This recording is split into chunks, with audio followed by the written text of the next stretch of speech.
After listening to Preacher's Daughter by Ethel Cain for my last video, I was inspired to rewatch this film, as one of the songs on Preacher's Daughter is titled after the film. Today, we will be looking into August Underground, which was directed by Fred Vogel and was released in 2001.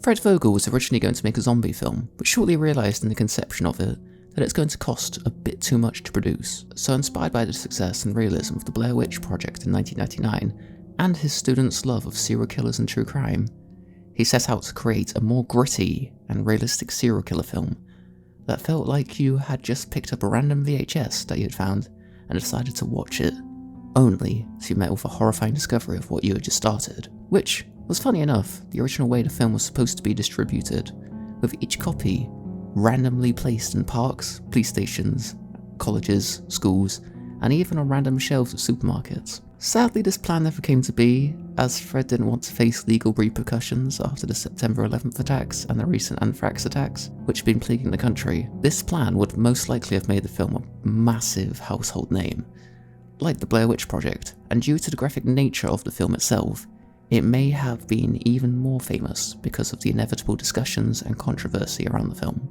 The actual film begins with our main characters Peter, and the other character behind the camera, who remains nameless throughout the film. At first, these two just appear to be regular people having fun drinking, until Peter takes his friend into the basement.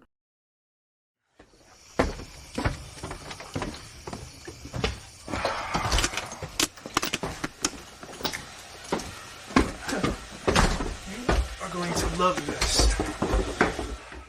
And we see a woman named Laura who is tied up and is severely injured, malnourished, and degraded. There is also a dead man in the bathtub, who Peter is slowly cutting to pieces. The two decide to humiliate the woman before leaving to find another victim to take advantage of.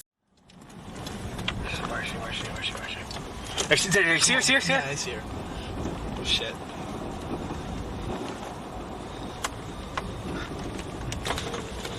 Hey, sweetheart. You're faster. You want a ride?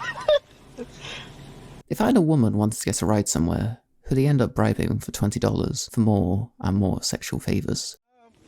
I'm gonna give you that $20, but I want you to suck my fucking dick first.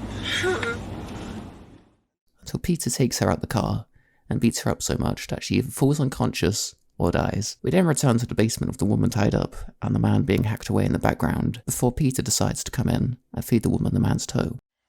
It went down! It went down! It's food! It's food! It's food, baby! It's okay, it's food! Eat it! Eat it! We leave again to see a night out with Peter and the cameraman, with both of them looking for fights and making crude jokes. But there are no telltale signs of the information that we, the audience, know about them. They go home and find Laura has finally passed away. Then they decide that they need a new car to travel around in. So Peter decides to rob and beat an old woman, leaving her in a state like the hitchhiker from earlier. They steal her food and drinks before leaving in her car, and going to a convenience store, which they mess around in before assaulting two customers and the front man of the store. Over here, over on the side. Here. Oh my god! Fucking... What? Fuck there. Come here, mother. Stay the fuck there! Move back. Oh, fuck! They go to a tattoo parlor and find two twins working there. Peter gets a tattoo by one of them before they decide to kidnap both of them off camera. We are then transported back to the basement with one of the twins already dead, before Peter proceeds to toy with and then kill the other one. Is it fucking true? Huh? Is it true? I want to know, when I cut off his fucking leg, did you feel it? Hey, yours is still there, isn't it? Peter and his friend then invite two women over with the promise of drugs. As the night gets more and more flirtatious, the cameraman and one of the women go off to a separate room, whilst Peter stays with the other woman. When the cameraman returns with the woman, he goes into the basement, only to find Peter having intercourse with a woman's body, who he is still beating with a hammer.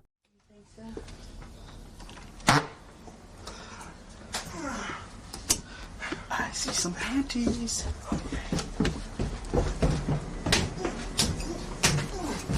Oh, shit. Yeah, that's what I'm talking about.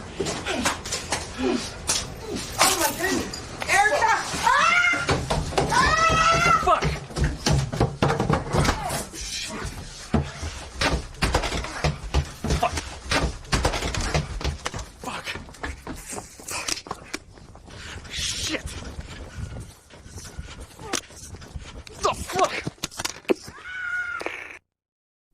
ending the film. The most disturbing scenes in the whole of this film are probably the scenes with Laura, as the effects look so realistic, which is really added to by the quite bad camera quality, as it makes like they are really doing all of this stuff to this woman and it's not just makeup and effects. It is incredibly disgusting and disturbing to look at, even if some of the jokes they make during the sequence are quite funny. I do love the chemistry between Peter and the cameraman, as they really do feel like two friends who find great joy in the misery of others, and it does feel like whenever they are toying with one of their victims, it feels like a genuine form of entertainment for them. They always play off these encounters so casually that it's like part of their daily routine, and they'll often joke during these torture segments, which makes these segments a lot darker, but also sometimes quite funny because their jokes are quite good. This is really helped by everyone being such a great actor in the film, as you really buy into everyone being their character, which really helps add to the realistic tone of the film. And you could easily convince someone that this is genuine footage. In my opinion, this film really helped push found footage films to become more extreme with their content, and I feel it had a big influence on the more violent and sexual films that came out in the late 2000s to the early 2010s, as they have similar humour between their characters and a similar realistic and gritty tone. Overall, I'd give this film a 9 out of 10, and if I were to rate it on a dark scale, then I would give it 7 out of 10. Thank you so much for watching.